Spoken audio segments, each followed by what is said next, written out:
Bismillahirrahmanirrahim. Assalamualaikum warahmatullahi wabarakatuh.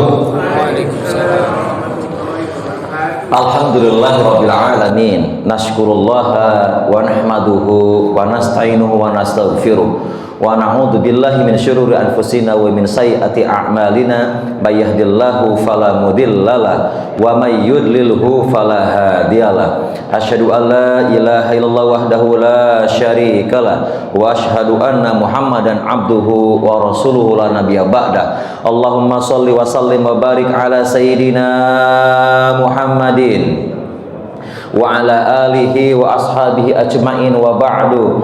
Ayuhal hadirun, usini wa nafsi wa iyyakum bittaqwallah. Ittaqullaha haqqa tuqatih wa la tamutunna illa wa antum muslimun. Wa qala ta'ala innallaha wa malaikatahu yusholluna 'alan nabi ya ayyuhalladzina amanu shallu 'alaihi wa sallimu taslima. Wa qala nabiyyu sallallahu alaihi wa sallam iza ra'aitumur rajula ya'tadu al-masajida fashhadu lahu bil iman. Wa qala ta'ala innama ya'muru masajidallah man amana billahi wal yawmil akhir wa aqamas salata wa ataz zakah wa lam yakhsha illallah fa asa ulaika yakunu minal muhtadin. Sadaqallahul azim wa sadaqa rasulul karim wa nahnu ala dzalika minasyahidin wasyakirin walhamdulillahi rabbil alamin. Ma'asyiral muslimin wa jumlatul mu'minin, para asatid, para ustazah, alim ulama, para habaib, tuan guru, para ajengan, ayahanda, ibunda, sahabat, bapak ibu sekalian, saudaraku yang dirahmati Allah Subhanahu wa taala. Mudah-mudahan Allah curahkan rahmat kepada kita pada kesempatan pagi ini dan Allah berkahi kita, dan ini merupakan karunia yang Allah berikan kepada hamba pilihannya, dimudahkan untuk bangkit dan bangun dari kematian kecil kita berupa tidur, dan kita diberi karunia untuk dimudahkan datang ke masjid untuk sholat subuh berjamaah, dilanjutkan dengan i'tikaf, lalu kita tutup nanti dengan sholat isyraq, dan mudah-mudahan karenanya Allah Subhanahu wa taala anugerahkan kita mendapat pahala seperti melaksanakan sholat atau seperti melaksanakan ibadah umroh dan haji secara sempurna, atau kama qala Rasulullah Muhammad sallallahu alaihi wa alihi wasallam. Yang kedua, dimotivasi oleh Rasulullah sallallahu alaihi wasallam, idza ra'aitumur rajula, barang siapa di antara kita yang melihat, menyaksikan seseorang ya'tadu, bolak-balik membiasakan diri al-masajida, datang ke masjid, baik untuk ibadah, untuk ikut kajian, untuk pengajian, mendalam ilmu agama, memperkokoh keimanan, menguatkan silaturahim dan menambah ilmu kita, maka kata Nabi fashhadu lahu bil iman, maka bersaksilah engkau kepada Allah dan saksikanlah orang tersebut pasti memiliki iman. Lalu turunlah ayat surat At-Taubah ayat ke-18, innama, dan hanya sesungguhnya orang-orang yang ya'muru masajidallah, yang hanya akan mampu memakmurkan masjid. Memakmurkan, kata para ulama, membangunnya, membersihkannya, merawat, dan juga meramaikan dengan banyak kegiatan. Maka fashhadu lahu, bersaksilah, atau man amana billah, mereka yang hanya orang-orang beriman kepada Allah, wal yaumil akhir, beriman kepada hari akhir, wa aqamas shalah, yang mampu akan menegakkan salat, wa ataz zakah, dan mengeluarkan zakat, bersedekah, infak, sedekah, wakaf, dan yang lainnya. Dan falam yahsya ilallah, dia tidak akan takut kecuali hanya kepada Allah Subhanahu wa taala, dan di akhirat nanti ia termasuk orang-orang yang akan mendapatkan terus petunjuk dan berkah dunia dan berkah akhirat. Amin Allahumma amin. Mudah-mudahan dari dua hadis tadi betul-betul ada di dalam jiwa kita, ada dalam diri kita, sehingga kita betul-betul menjadi orang yang beriman. Amin Allahumma amin. Sekali lagi ada kabar gembira juga dari Rasulullah sallallahu alaihi wasallam di subuh hari ketika Rasul bertanya kepada Al Haris ibnu Malik Al Ansari. Rasul bertanya kepadanya di pagi hari seperti kita sekarang berkumpul. Pertanyaannya singkat, padat, dan tajam. Bagi orang yang memahami pertanyaan ini, mudah-mudahan akan mampu menguatkan iman. Apa pertanyaannya?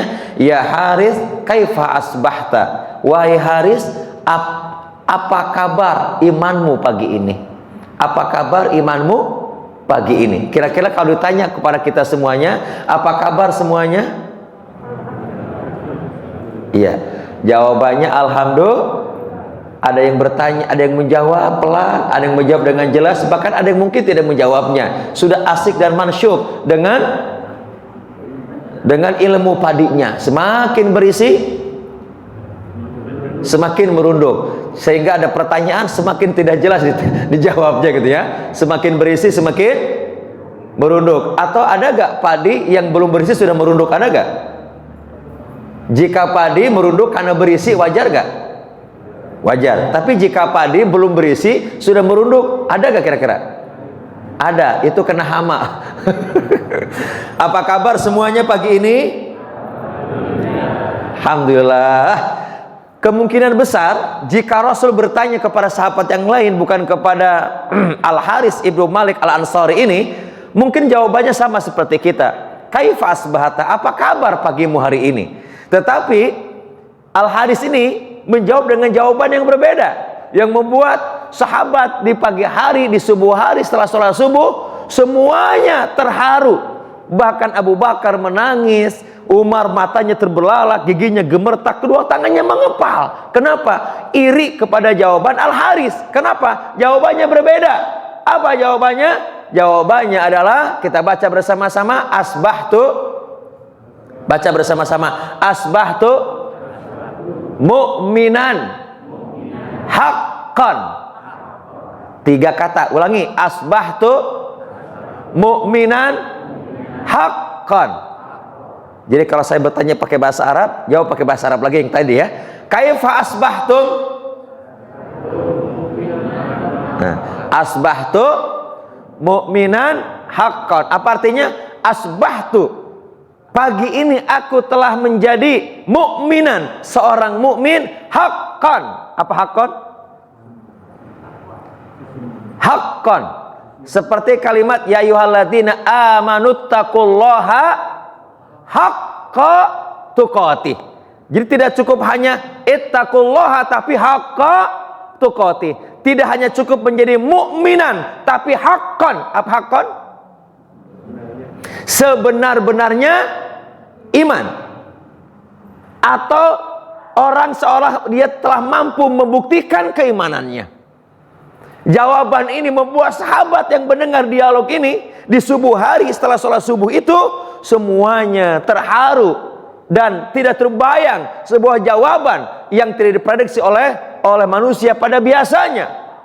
Karena seolah Rasul bertanya apa kabar pagi ini, tapi menurut Al-Haris itu tidak bertanya tentang fisiknya, tidak bertanya tentang keluarganya, tidak bertanya tentang bisnisnya, tapi bertanya tentang kondisi keimanan di subuh harinya.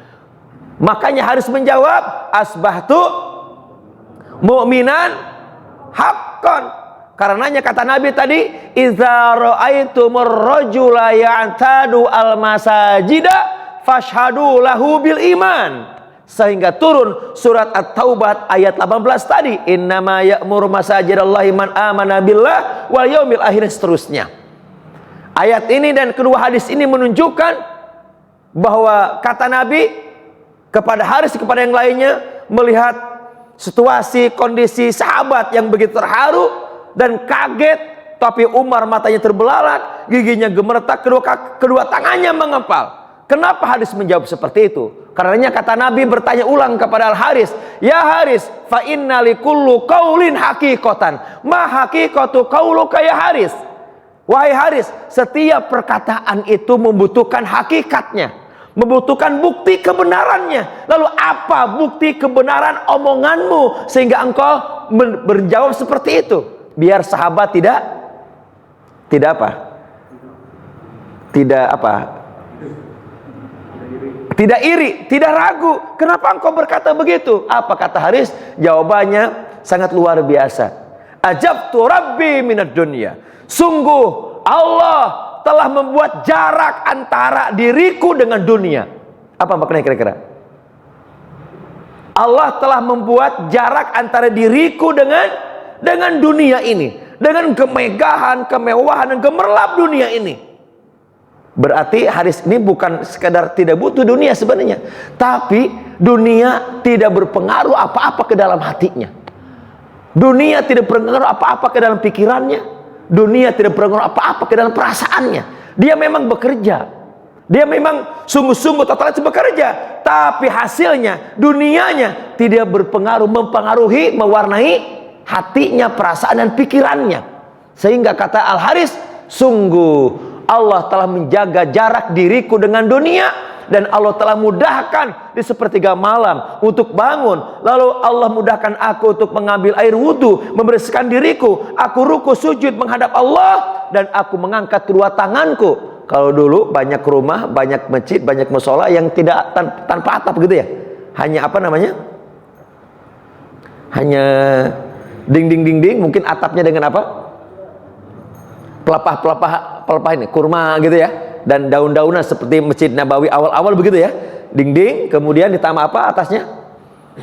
Ya dari dedaunan atau dari batang pohon kurma dan yang lainnya. Begitu pada Haris, aku berdoa kepada Allah, mengangkat kedua tanganku dan pandanganku ke langit. Dan saat itulah seolah Allah menampakkan sorga dan penduduk ahli sorga. Dan aku menyaksikan ahli surga itu yatazawaruna bainahum, mereka saling berkunjung satu dengan yang lainnya. Dan ketika itulah aku rindu ingin masuk ke dalam surga. Beberapa saat kemudian Allah menunjukkan kepadaku seolah nampak tentang neraka dan ngerinya, sadisnya, menderitanya penduduk ahli neraka, dan aku takut masuk ke dalam neraka. Lalu setelah itu Allah mudahkan aku datang ke masjid ini, dan aku sholat di belakangmu ya Rasulullah, dan engkau memilih di antara banyak sahabat. Aku yang ditanya pagi itu. Apa kata Nabi? Engkau telah membuktikannya, dan istiqomahlah. Falzam fastaqim. Istiqomahlah, komitmenlah, persisten dan konsisten. Atau kama qala Rasulullah Muhammad sallallahu alaihi wasallam. Mudah-mudahan cerita di pagi hari ini menguatkan dan mengokohkan iman kita, dan insya Allah kehadiran kita di sini membuktikan iman kita. Jadi iman itu butuh bukti, bukan hanya dikatakan. Salah satu buktinya adalah memakmurkan masjid, datang ke masjid, sholat subuh di masjid, dan mengamalkan hadis Nabi, i'tikaf sambil waktu tulu', sambil terbitnya matahari. Lalu kita tutup dengan 2 rakaat sholat isyraq, dan insya Allah Allah akan menganugerahkan pahala ibadah umrah di ibadah haji secara sempurna. Amin Allahumma amin. Baik, sebelumnya kita kuatkan dulu dengan doa. Mudah-mudahan Allah lunakkan hati kita, Allah lembutkan hati kita, dan Allah anugerahkan ilmu yang bermanfaat buat kita semuanya. Bismillahirrahmanirrahim. Allahumma rabbana zidna imanan wa fahman wa ilman wa yaqinan. Rabbana zidna ilma warzuqna fahma. Allahumma faqihna fid din wa alimna ta'wila. Allahumma faqihna fid din wa alimna ta'wila. Rabbi israh lana sadrana wa yassir lana amrana wahlul 'uqdatam min lisani yafqahu qawlana. Allahumma la sahla illa ma jalatahu sahla wa anta taj'alul hazna idza syita sahla. Allahumma alif baina qulubina bihidayatika ya Allah. Allahumma alif baina qulubina bil Qur'an. Allahumma alif baina qulubina bil ukhuwatil islamiyah. Allahumma alif baina qulubina bi mahabbatika wa mahabbati rasulika Muhammadin sallallahu alaihi wa alihi wasallama. Rabbana atina fid dunya hasanah wa fil akhirati hasanatan wa qina adzabannar. Sallallahu alaihi wasallam Muhammadin wa ala alihi washabihi wa baraka wasallam. Al-Fatihah. A'udzu billahi bismillahirrahmanirrahim. Alhamdulillahi rabbil alamin maliki yaumiddin. Iyyaka na'budu wa iyyaka nasta'in. Shiratal mustaqim. Shiratal ladzina an'amta 'alaihim ghairil maghdubi 'alaihim waladdallin. Kalau di sini suka sholawatan nggak di sini? Sholawatan bersama-sama suka nggak kira-kira? Suka? Bu, suka sholawatan nggak Bu? Mungkin hafal nggak sholawat tibil kulub? Hafal nggak? Yang hafal bersama-sama biar tambah keberkahan. Doa sudah, sholat sudah, dan kita mengamalkan ayat innallaha wa malaikatahu yusholluna 'alan nabi Ya ayyuhalladzina amanu shallu alaihi wasallimu taslima, mengamalkan hadis Nabi, man shalla alayya salatan sallallahu alaihi asra salawatin wa khuta asyra khutawatin wa yarfa'u asra darajatin. Barang siapa yang bersolawat kepadaku 1 kali, maka Allah bersolawat kepadanya 10 kali. Allah hapuskan, ampunkan 10 kesalahan, dan Allah tinggikan 10 darajat. Masya Allah. Kita bersama-sama, Allahumma sholli ala sayyidina Muhammadin tibbil qulubi wa dawaiha wa afiyatil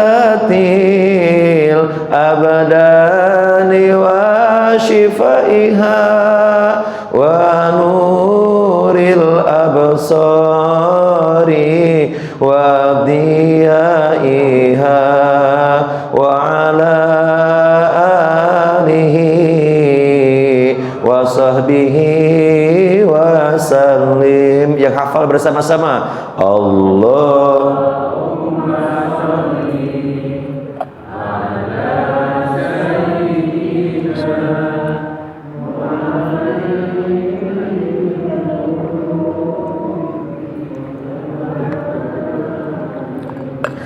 wa afiyatil abdani wa shifaiha wa nuril absari wa diyaiha wa ala alihi wa sahbihi wa sallim. Sekali lagi, Allah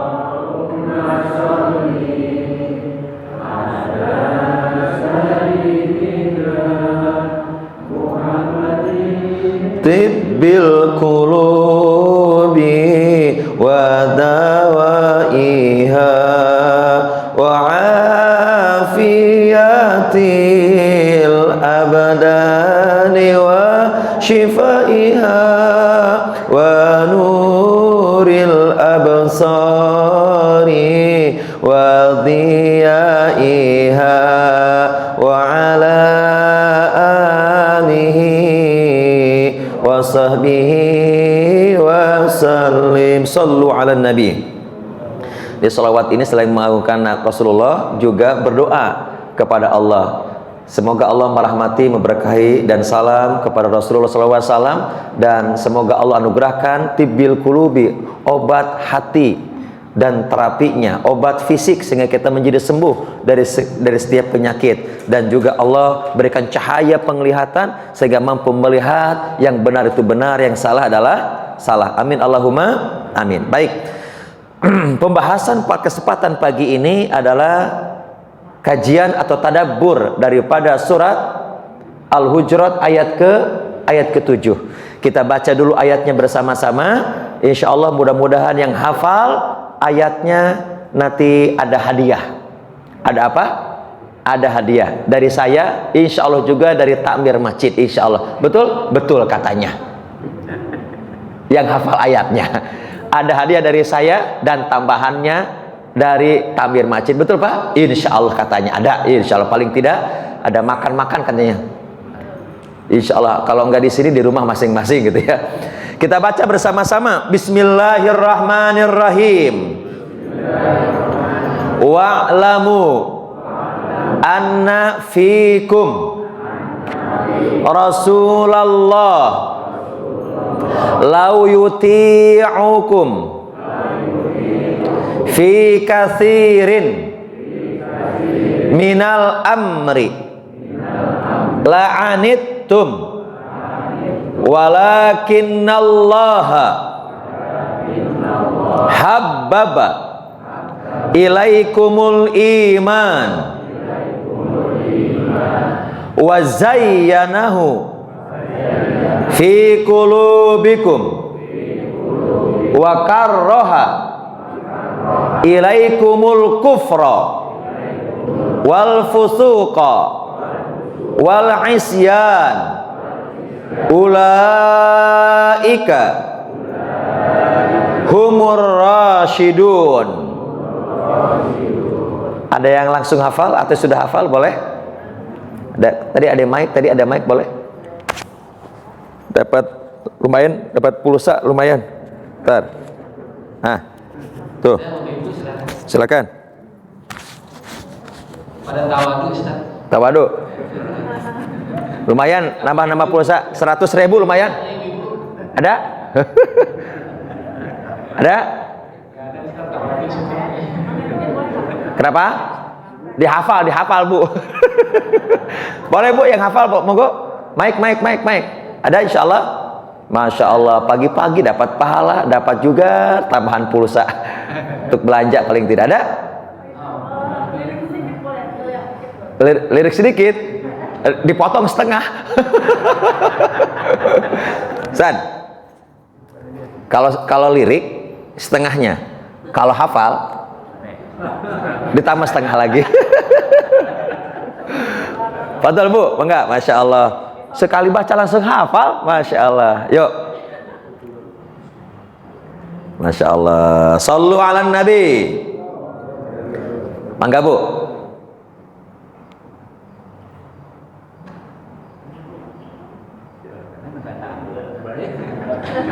Monggo. A'udzu billahi minasyaitonir rajim. Bismillahirrahmanirrahim. Wa'lamu anna fikum rasulallahi law yuti'ukum fi katsirin minal amri la'ibtum walakinna Allah habbaba ilaykum al-iman wa zayyanahu fi qulubikum wa karaha ilaykum al-kufra wal fusuqa wal isyan ulaika humur rasyidun. Masya Allah. Baca atau ini hafal? Ya, nggak apa-apa. Iya, nggak apa-apa dah. Yang penting sudah baca gitu. Baik, semoga bermanfaat. Insya Allah barokah. Syukran Ustaz. Afan, insya Allah. Amin. Alhamdulillah. Baca pun dapat hadiah Pak tuh. Alhamdulillah. Baik. Kita baca sekali lagi. Nah, dengan terjemahnya per ayat gitu ya. Kita baca. Bismillahirrahmanirrahim. Wa'lamu, dan ketahuilah, anna, bahwa atau sesungguhnya, fikum, di antara kalian atau di tengah-tengah kalian, Rasulullah, ada utusan Allah atau ada Rasulullah. Lau yuti'ukum, jika dia mengikuti engkau, fi, dalam, katsirin, banyak hal, minal amri, dari urusan-urusan hidup dan urusan-urusan agama, la'anittum, maka kalian sendiri yang akan merasakan berat. Walakinna, dan tetapi, Allah habbaba, memberikan anugerah cinta,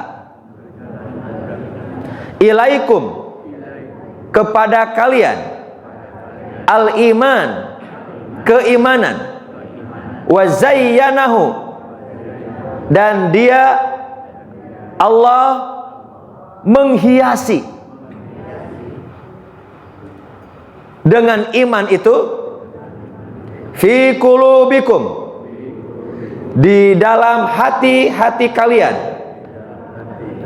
wa karraha, dan Allah menjadikan benci, ilaikum, kepada kalian, al-kufra, kekufuran, wal fusuqa, kefasikan, wal isyan, kemaksiatan, kedurhakaan, ulaika, mereka itu, hum, Mereka atau orang-orang ar-rasyidun, yang mengikuti jalan yang lurus. Baik, ini terjemah secara bahasa. Terjemah secara umumnya adalah, dan ketahuilah oleh kalian semua bahwa di tengah-tengah kalian ada Rasulullah, dan apabila Rasulullah mengikuti, mengiyakan, membolehkan terhadap sesuatu dari permasalahan kita, ketika kita minta izin, minta restu supaya Rasul mengiyakan, membolehkan, merestui, la'anittum, kata Allah, maka kalian sendiri akan merasakan berat, terbebani. Walakinallaha, dan agar kalian tidak merasa terbebani terhadap perintah-perintah yang Allah berikan kepada kita, baik untuk dilakukan maupun ditinggalkan.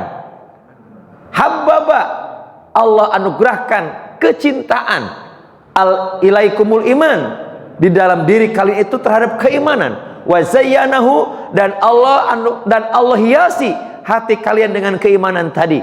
Wa karroha, dan Allah berikan rasa benci, sensitivitas untuk membenci al-kufra, kepada kekufuran, wal fusuqa, kepada kefasikan, wal isyan, kepada kemaksiatan atau kedurhakaan, ulaika humur rasyidun, dan mereka akan digolongkan termasuk orang-orang yang hidupnya tegak lurus bersama petunjuk Allah Subhanahu wa ta'ala, atau sentiasa dibimbing oleh Allah dengan petunjuk, sehingga kita mampu membedakan mana benar, mana salah, mana hak, mana batil. Mudah-mudahan dari sini nanti kita bisa ambil pelajaran, ambil hikmahnya, lalu inspirasinya, dan ada beberapa catatan yang perlu kita kuatkan berdasarkan hadis Nabi yang mulia Muhammad sallallahu alaihi wa alihi wasallam. Baik, Al-Fakir kemarin sore baru landing dari NTB, dari Lombok, kemudian tadi malam mencari-cari, kemudian kita ambil rujukan. Yang pertama adalah tafsir Jalalain. Tafsir apa? Jalalain. Yang kedua tafsir Ibnu Katsir. Banyak sebenarnya tafsirnya, tapi kita ambil faidah dari dua kitab tafsir. Yang pertama kitab tafsir Jalalain yang menguatkan tentang tafsir Al-Fadil Quran, yang fokus kepada lafaz-lafaz gharib Al-Quran, atau lafaz-lafaz ayat atau kalimat Quran yang ketika itu di Jazirah Arab sudah mulai orang Arab itu tidak lagi mampu memaknai kalimat-kalimat gharibun atau al-fadul Quran. Kenapa? Karena terpengaruh oleh budaya-budaya baik dari luar negeri maupun dari pemerintahan ketika itu. Setelah runtuhnya masa kekhalifahan dengan 5 khalifah, Abu Bakar, Umar, Utsman, Ali, kemudian Hasan bin Ali selama 6 bulan, kemudian dirubah dengan dinasti. Ada dinasti yang pertama Muawiyah, kemudian dinasti Abbasiyah, banyak dinasti, terakhir adalah dinasti Utsmaniyah. Dan ketika itu pergantian dinasti, pergantian kebijakan, pergantian pula tata bahasa. Karena ibu kota pusat pemerintahan Islam berganti-ganti. Dari Madinah pernah berganti ke Baghdad. Baghdad di mana Baghdad? Di Irak, yang mendekati bahasa Persia.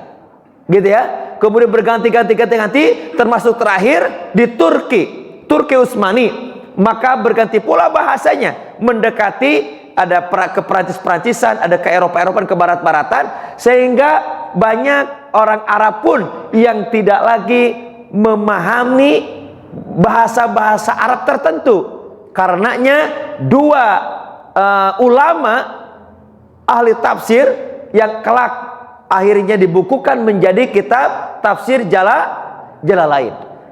Hanya fokus kepada 2. Yang pertama adalah memaknai tentang kalimat-kalimat yang gharib, yang tidak biasa, maksudnya tidak biasa, maka itu yang menceritakan. Yang kedua adalah tentang asbabun nuzul. Tentang apa yang kedua? Asbabun nuzul. Baik, Ayat ini sebenarnya, ayat ke-7 ini rangkaian dari 3 ayat.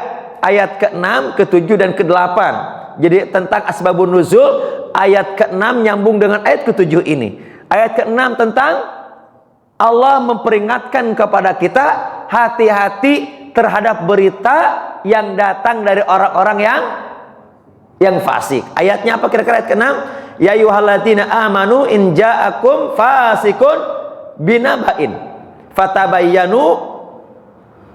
Perintah Allah adalah jangan langsung percaya ketika datang kepada kita orang yang tidak dikenal sebelumnya, yang membawa berita, membawa informasi, atau orang yang sudah dikenal oleh kita namun dikenal pula perilaku akhlaknya kurang baik, suka berbohong atau berperilaku yang tidak baik. Maka di kalangan ulama ahli hadis, kalau ada orang fasik menyampaikan hadis, maka hadisnya itu termasuk hadis yang cacat. Hadis yang apa? Yang cacat, ya, atau hadis dhaif. Kecuali jika ada riwayat dari orang lain tentang hadis ini, namanya syawahid, pendukung hadis. Jika ada hadis dhaif, hadis lemah, karena ada rawinya, periwayatnya adalah tadi suka berbohong umpamanya, atau akhlaknya kurang baik. Berbohong di sini bukan hanya kepada manusia, berbohong kepada binatang pun Anda fasik. Contoh, ada ayam atau ada kucing, supaya nyamperin seolah kita mau ngasih makanan. Apa tuh kalau ada ayam? Kur kur kur kur kur gitu ya. Atau kalau kucing apa kucing? Pus pus pus pus. Seolah kita mau memberi makan, tapi supaya kucing mendekat, seperti perilaku seperti memberi makan itu, tapi di tangannya nggak ada makanan. Itu termasuk berbohong juga. Bagi ahli hadis itu dianggapnya dia harus dijarah, harus dikritisi, karena dia suka berbohong kepada kucing atau kepada ayam, apalagi kepada manusia. Seperti itu, sampai ahli hadis mengatakan kalau ada periwayat hadis sering kongko-kongko, nongkrong-nongkrong, apalagi nongkrongnya makan di warung, nongkrong di warung kopi yang lainnya, ini hadisnya perlu dipertanyakan. Sampai seperti itu. Ini syarat yang diungkapkan oleh Imam Bukhari, Imam Muslim. Ketat banget, ketat banget, gitu ya. Pertanyaannya, apakah tidak boleh bergaul ahli hadis? Ya bergaul juga, tapi kapan bergaul, kapan bicara, kapan diam, dia mampu menempatkan diri. Maka disebut dengan sifat al-udul atau ta'dil atau al-adil. Dia mampu menempatkan diri, tahu diri, dan kapan bicara, kapan berdiam, kapan dia harus bergaul, kapan harus keluar rumah, kapan harus keluar masjid, kapan harus duduk di majelis. Seperti itulah kira-kira ketatnya persyaratan hadis sahih yang dikeluarkan oleh Imam Bukhari, Imam Muslim, atau kesepakatan dua imam itu disebut dengan muttafaqun alaih. Ini sangat luar biasa, apalagi kepada sesama manusia. Itu disebut dengan fasik. Apa arti fasik? Fasik, kata para ulama, adalah fasik itu adalah orang yang sudah tahu tapi melanggar. Orang yang sudah tahu tapi melanggar. Sudah tahu bahwa menutup aurat itu perintah Allah, baik kepada laki-laki atau perempuan, tapi dia tidak menutup aurat. Itu disebut dengan fasik. Sudah tahu riba itu haram, tapi dia masih berhubungan dengan riba, maka itu adalah disebut dengan orang fasik. Sudah tahu, sudah mendengar suara azan, panggilan undangan dari Allah Subhanahu wa taala, tapi dia tidak segera menunaikan ibadah salat. Nah, kategori tersebut kata para ulama disebut dengan fasik. Jadi sudah tahu tapi melanggar. Ini fasik. Nah, asbabun nuzulnya ada beberapa riwayat. Salah satunya adalah tentang orang yang diperintahkan Allah untuk berzakat, infak, sedekah. Dianjurkan untuk infak sedekah, diwajibkan untuk zakat. Lalu ada orang yang mengumpulkan zakat, mengumpulkan infak sedekah, dikatakan untuk ini, tapi ternyata tidak disampaikan. Nah, maka sampai kepada Rasulullah SAW turunlah ayat ke-6 ini. Kemudian ayat ke-7-nya adalah bahwa wa'lamu anna fikum Rasulullah. Di dalam kitab Jalalain ini dikatakan fala taqulu al-batil fa innallaha bi khabaruhu bil hal. Janganlah kalian sekali-kali mengatakan sesuatu yang batil di hadapan Allah, di hadapan Rasul. Karena Allah sangat amat mengetahui terhadap mana yang benar, mana yang salah. Dan Rasulullah SAW pun akan tahu mana yang akan dikatakan yang mengandung kemaslahatan, mana yang harus didiamkan, yang diamnya itu mengandung pula kemaslahatan. Di sini dikatakan bahwa ketahuilah, mengingatkan kepada kita tentang sesuatu yang menjadi menjadi tabiat manusia, sering lupa, maka perlu diingatkan. Wa'lamu, dia sudah tahu, tapi harus diapain lagi? Diingatkan lagi. Itu yang pertama. Atau yang kedua, wa'lamu dari kata ilmu, kita harus sentiasa menuntut ilmu, belajar sehingga kita menjadi tahu. Jadi dari wa'lamu ini mengandung makna yang pertama, mengingatkan bagi yang sudah lupa, atau kita dimotivasi oleh Allah, diperintah oleh Allah untuk sentiasa belajar agar kita menjadi tahu. Ilmu yang paling tinggi yang harus kita ketahui adalah ilmu tentang la ilaha illallah. Apa ayatnya? Fa'lam annahu la ilaha illallah. Ada yang menafsirkan fa'lam, ketahuilah, annahu, sungguhnya Allah itu la ilaha illallah. Atau sebagian ulama lagi mengatakan ilmuilah. Apa tuh maksudnya ilmuilah? Ini bahasa jalanan. Ilmuilah, nggak ada dalam tata bahasa, nggak ada. Apa ilmuilah? Ilmuilah, apa itu maksudnya? Milikilah ilmu maksudnya gitu ya. Bahasa jalanannya ilmuilah gitu ya. Atau milikilah ilmu tentang la ilaha illallah. Bahkan di kalangan tertentu, di kalangan ulama tasawuf atau thariqah, khususnya thariqah Aknas Abandia, Al-Fakir asli dari Tasikmalaya, rumah dekat dengan Suryalaya Ba'anom. Nah, tentang makna talqin ini, ternyata talqin ini seharusnya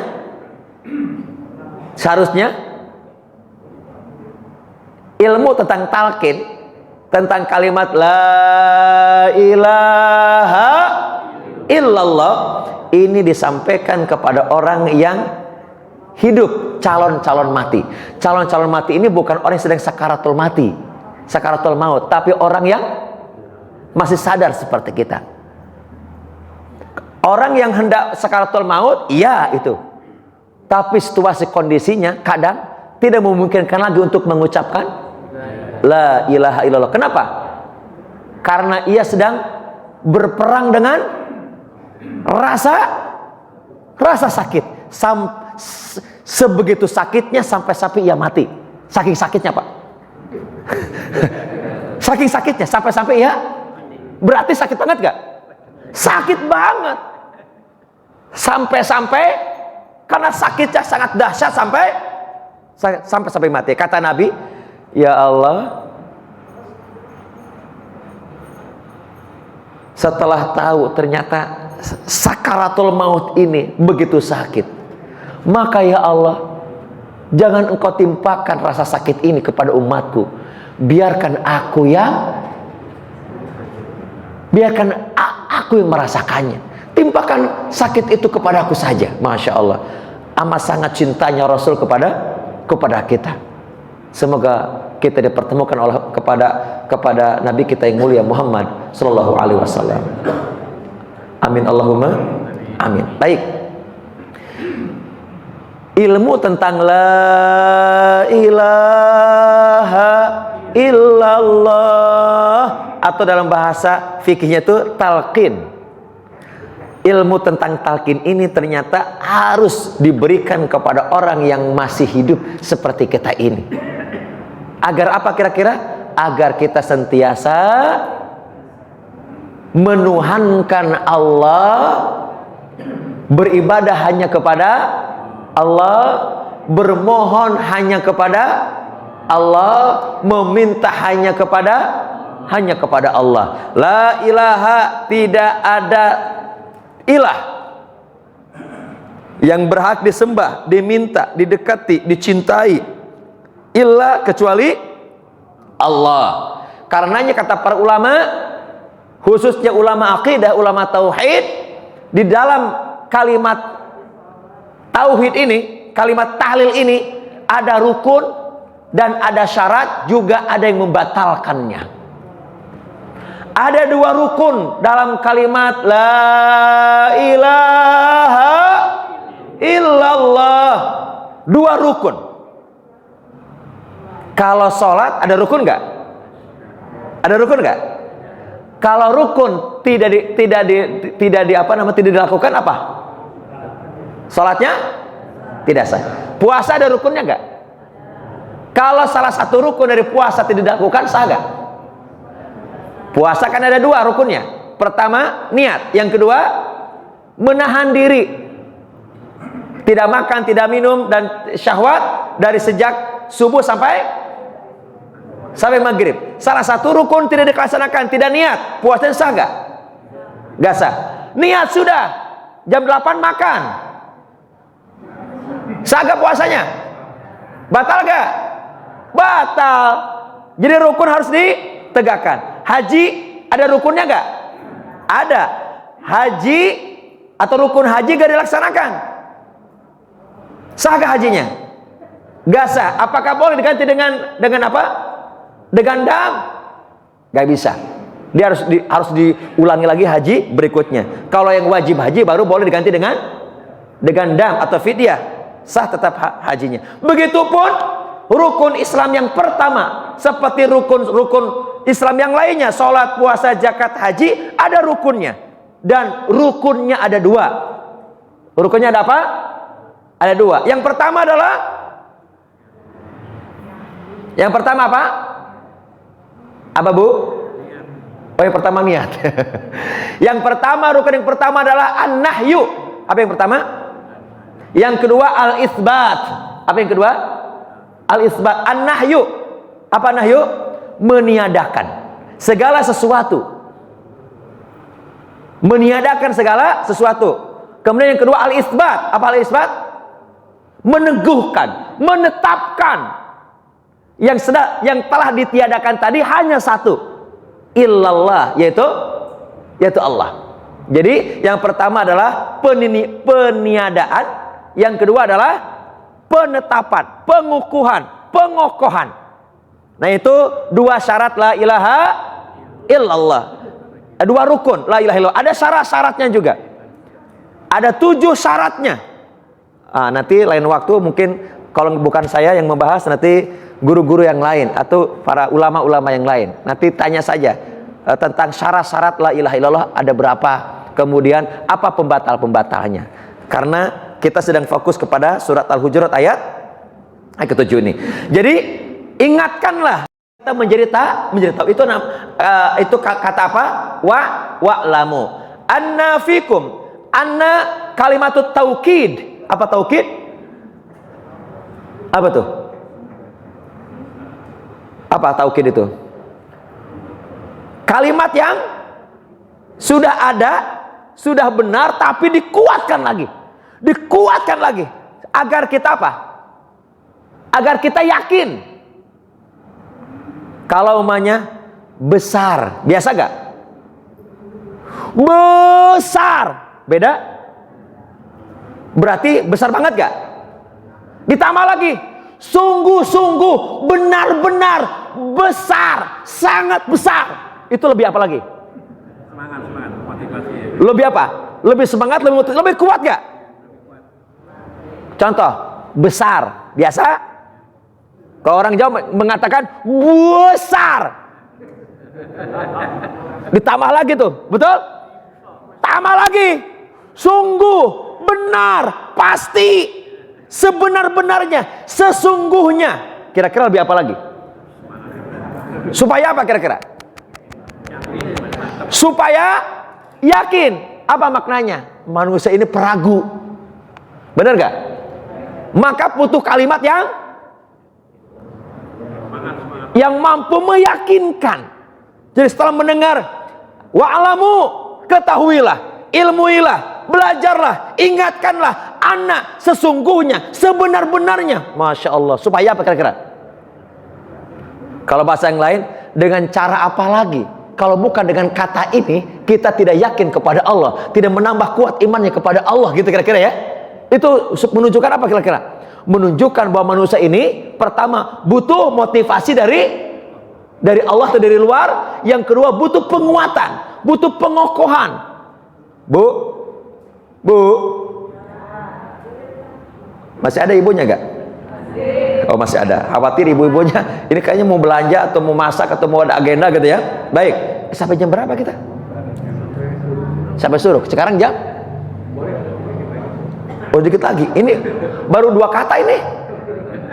Ini kayaknya gak selesai hari ini. Baik, gak apa-apa. Yang penting kita dapat ilmu, betul? Daripada buru-buru selintas-selintas. Nah, lebih-lebih kita kuatin aja. Mungkin tidak 1 ayat, mungkin setengahnya atau seperempatnya gitu ya. Mudah-mudahan dipanjangkan umur semuanya, termasuk saya, dan mudah-mudahan DKM mengundang lagi untuk melanjutkan. Kalau enggak mungkin dengan guru-guru yang lain gitu ya. Baik, mudah-mudahan pertemuan ini bukan pertemuan yang terakhir kali. Amin Allahumma amin. Lanjut.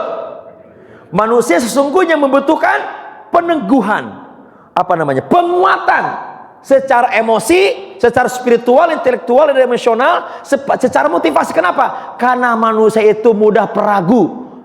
Salah satu dampak peragu itu adalah dari 5 hal, kata Imam Ghazali. Ini kalau mau diingat-ingat, kalau mau dicatat-catat boleh. Yang membuat manusia itu ragu sehingga dia berat melakukan kebaikan ada 5 hal. Nanti kita diagnosa nih. MCU,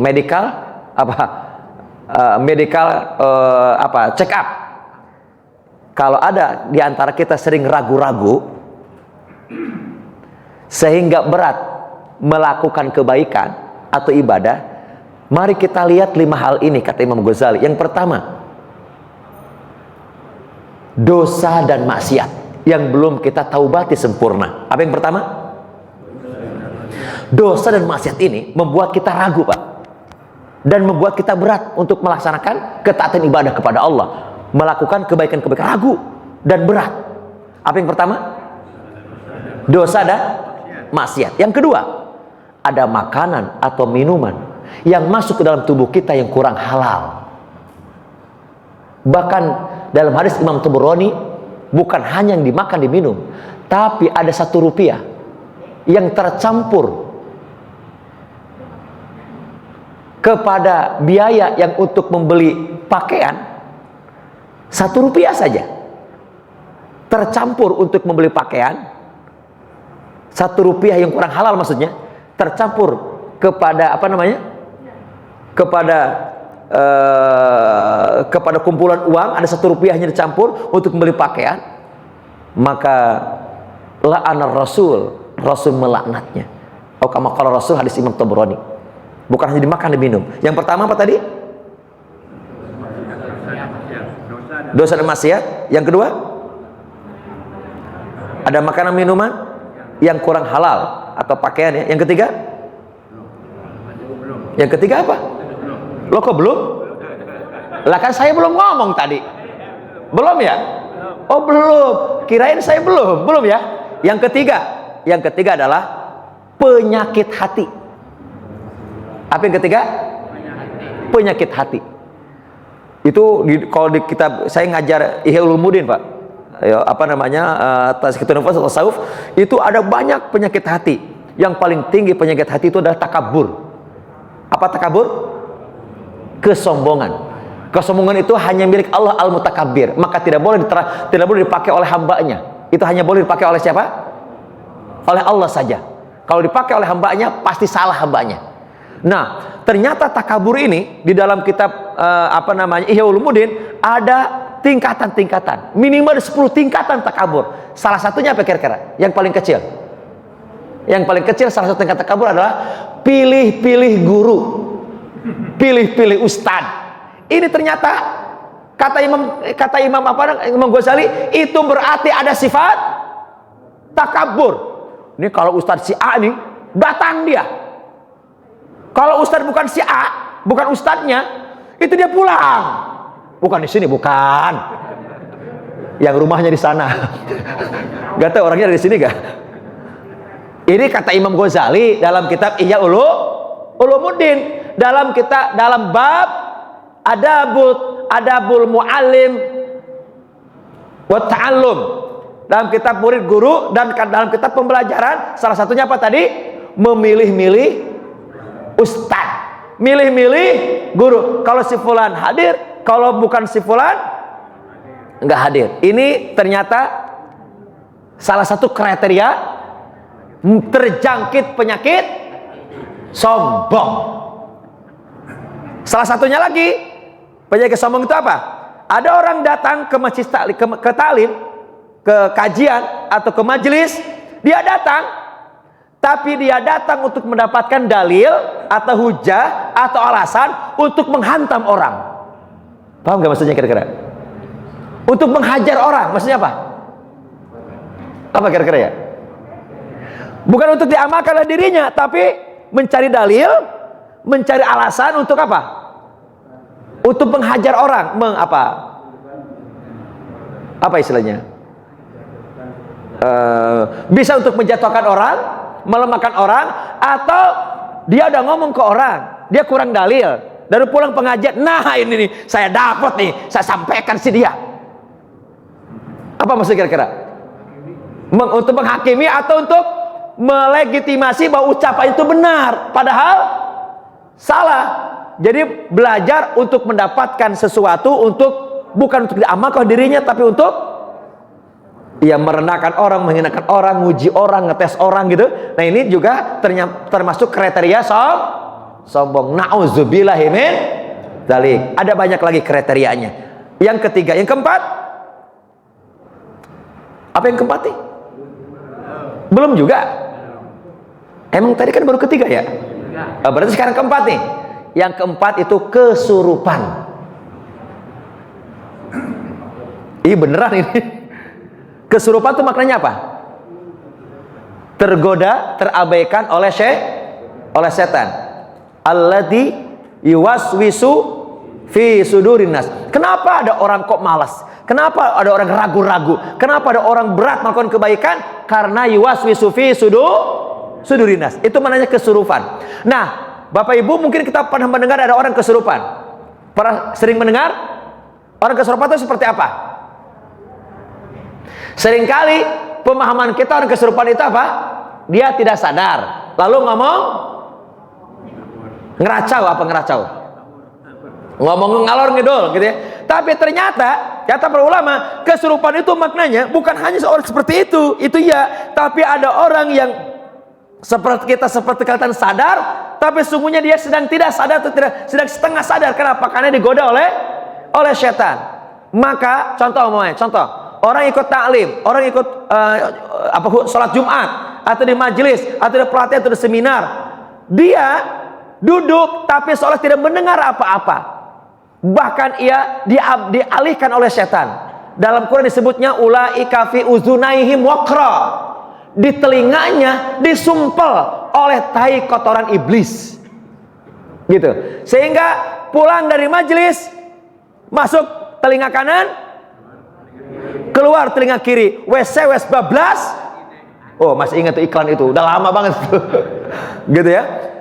Tidak ada yang nyangkut di hati. Kenapa? Karena saat duduknya dialihkan oleh syaitan atau telinganya disumpel oleh tai kotoran iblis. Itu juga sama dengan kesurupan. Mendengar tilawah, mendengar doa-doa, dia tertidur. Nah, itu juga kesurupan. Ini bukan masalah capek, bukan masalah ngantuk, bukan. Ini masalahnya Allah atau setan sedang mengalihkan dia sehingga tidak mengetahui dan mengenali atau memahami apa yang disampaikan. Itu nomor berapa? Ulangi lagi, nomor pertama apa? Yang membuat manusia ragu, membuat manusia itu punya kecurigaan terus, iri, dengki, hasad, kemudian juga dia berat melakukan kebaikan. Yang pertama apa? Dosa maksiat. Yang kedua, ada makanan minum kurang halal masuk ke dalam tubuh. Ketiga, penyakit hati. Yang keempat, kesurupan. Yang kelima mau gak? Atau nanti pekan depan atau bulan depan? Mau sekarang atau nanti? Yang mau tahu angkat tangan. Kalau ada satu orang gak angkat tangan, gak aci. Siapa yang mau tahu? Yang nomor 5. Yang mau tahu angkat tangan, katakan saya mau tahu. Mau tahu atau mau tahu banget? Yang nomor 5 itu adalah karena terjangkit penyakit wahan. Apa wahan? Hubbud dunya wa karahiyatul maut. Apa tuh? Terlalu amat sangat mencintai dunia dan takut mati. Kenapa ada orang yang tidak duduk di majelis setelah salat subuh? Silakan diagnosa salah satunya mungkin ada. Kenapa? Mendengar azan tidak segera ke masjid. Silakan diagnosa. Mungkin salah satunya atau 2 atau 3 mungkin ada. Kalau tidak nomor 1, nomor 2. Kalau tidak nomor 2, nomor 3. Kalau tidak nomor 3, nomor 4. Kalau nomor 4, nomor 5. Apa nomor 5? Contoh bukti cinta dunia apa? Merasa ada yang lebih penting di luar sana daripada ikut pengajian. Berarti dia teralihkan perhatiannya. Betul apa betul? Apakah dengan pekerjaannya, dengan apanya? Padahal Rasul menganjurkan setelah sholat subuh sampai isyraq, i'tikaf. Pahalanya seperti melaksanakan ibadah umrah dan haji dengan sempurna. Semoga yang kita di sini termasuk hamba Allah yang beriman kepada Allah, yang mampu membuktikan keimanannya. Amin Allahumma amin. Baik, ini baru 2 kata atau 3 kata. Gak tuntas kayaknya nih. Tuntasin atau dilanjutkan nanti? Main lanjut, baik katanya.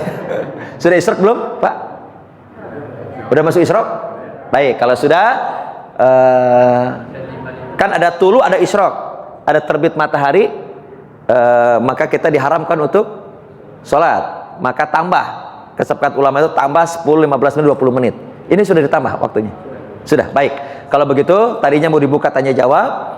Kita sholat isyraq dulu, baru boleh nanti kita lanjutkan tanya jawab kalau kalau berkenan. Mudah-mudahan nanti kita diberi kesempatan kembali, sehat badan insya Allah, dan masih hidup maksudnya. Juga panitia menginginkan untuk dilanjutkan. Lanjut atau sudah tutup sekali dan tidak diundang lagi atau gimana Bu, Pak?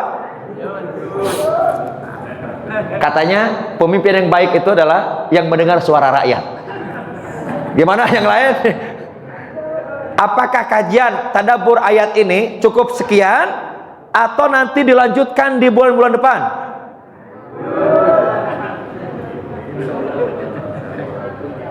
Kalau cukup sekian berarti ini hanya sekali dan terakhir kali. Kalau dilanjutkan berarti kita tidak usah terburu-buru, kaji aja per ayat per kata, tapi mendalam. Daripada cepat selintas gak dapat apa-apa. Setuju?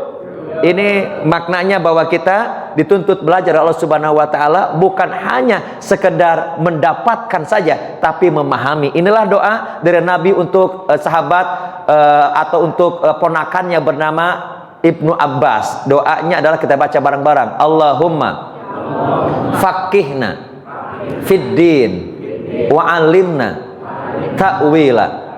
Allahumma faqihna fid din wa 'allimna ta'wila. Bapak Ibu, amalkan doa ini, peruntukan buat anak-anak kita. Insya Allah anak-anak kita akan punya kecerdasan, khususnya kepada mendalami ilmu agama. Yang kedua, mampu memahami sesuatu yang detail, mendetail dan mendalam, bukan hanya kulitnya. Akibat doa ini, Abdullah bin Abbas sewaktu kecilnya dijadikan oleh Rasulullah SAW sebagai katib. Apa katib? Penulis wahyu. Usia 15 tahun telah menjadi ketua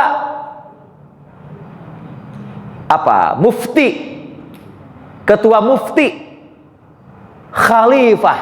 Masya Allah, umurnya berapa? 15, tapi sudah menjadi ketua mufti khalifah Umar bin Al-Khattab. Kalau Umar bin Al-Khattab radhiyallahu anhu mendapat masalah besar, yang ditanya bukan sahabat-sahabat yang sudah tua, tapi sahabat yang masih muda. Siapa namanya? Abdullah bin Abbas. Karenanya para ulama memberikan banyak gelar. Yang pertama namanya Turjumatul Quran, penerjemah Al-Quran. Yang kedua, Imamul Mufassirin, pendahulu imamnya, pemimpinnya ahli tafsir. Yang ketiga, Al-Bahru. Apa Al-Bahru? Arti Al-Bahru itu secaranya lautan. Ilmunya luas dan mendalam. Kalau orang Indonesia katanya ilmunya luas dan cetek, dangkal. Semua dipelajari. Di SD, SMP semua dipelajari, tapi tidak mendalam. Orang Barat seperti ilmu sumur. Apa ilmu sumur?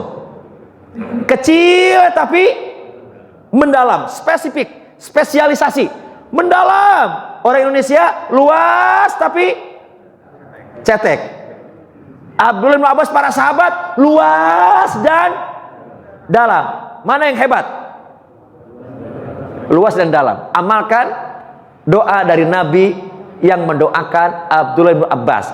Kalau orangnya tidak ada seperti Nabi mendoakan Abdullah bin Abbas, tidak ada orangnya, maka menggunakan Allahumma faqihhu fiddin wa alimhu ta'wila. Kalau perempuan, Allahumma faqihha fiddin wa alimha ta'wila. Kalau kita duduk bersama-sama, doa untuk bersama-sama, Allahumma faqihna fiddin wa alimna ta'wila. Kalau untuk diri sendiri, Allahumma faqihni fiddin wa alimni ta'wila. Kalau mau doanya nanti saya sampaikan ke pengurus yang WA saya, nanti disebarkan ke yang lainnya, diamalkan, saya jasahkan buat semuanya. Mudah-mudahan bisa diamalkan, bermanfaat dunia akhirat, dan bukan untuk diri kita, doakan putra-putri kita sehingga insya Allah mudah menghafal, mudah memahami, dan mudah diberikan oleh Allah pemahaman yang mendetail, mendalam dan meluas. Amin Allahumma amin. Semoga Allah ada kebaikan, dan kita tutup dengan kafaratul majlis. Subhanakallahumma wa bihamdika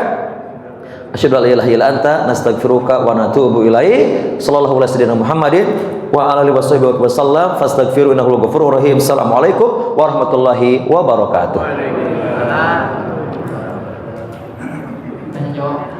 Tanya jawab Ustaz. Ada yang ingin bertanya Bapak Ibu? Ada? Oh, Ibu ada satu, izin Ustaz. Tafadhol.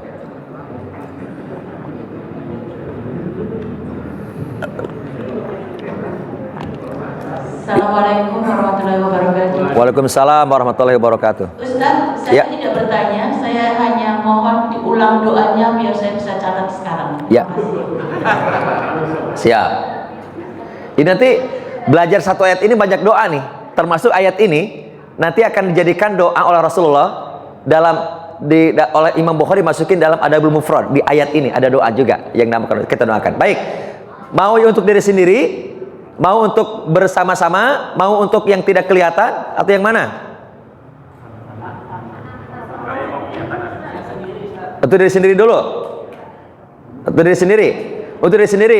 Allahumma faqihni fid din wa 'allimni ta'wila. Jadi ni itu untuk diri sendiri. Untuk barang-barang bersama-sama, banyak orang, ada orang tua, mungkin juga ada anak-anak di depan kita gitu, bersama-sama. Allahumma faqihna fid din wa 'allimna ta'wila. Kalau anak kita laki-laki dan tidak ada di hadapan kita, Allahumma faqihhu fid din Wa alimhu ta'wila. Anak perempuan gak ada di depan kita. Allahumma faqihha fid din wa alimha ta'wila. Itu kalau anak perempuan dan anak perempuannya tidak ada di hadapan kita. Hafal, Bu? Direkam enggak? Oh, dicatat. Kecepatan enggak? Atau saya nanti WA kirimkan ke DKM, nanti di share juga, ada grup jamaah ada. Nanti saya share ya, Bu ya. Termasuk riwayatnya, hadis riwayat siapa, diamalkan kapan, dan ini mudah-mudahan menjadi amalan dan saya ijazahkan, saya dapat dari guru-guru, termasuk guru saya yang mengajar kepada saya adalah almarhum ayah saya dan juga kakek saya yang memimpin pesantren. Jadi saya mendapatkan doa dari orang menyebutnya kiai, kalau saya menyebutnya ya kakek sama ayah gitu ya. Mudah-mudahan bermanfaat insyaallah. Anjastukum hadza ad-du'a, saya ijazahkan kepada semuanya doa ini. Mudah-mudahan bermanfaat dunia, bermanfaat akhirat. Diamalkan diri sendiri dan disampaikan kepada orang lain, insyaallah bermanfaat. Assalamualaikum warahmatullahi wabarakatuh.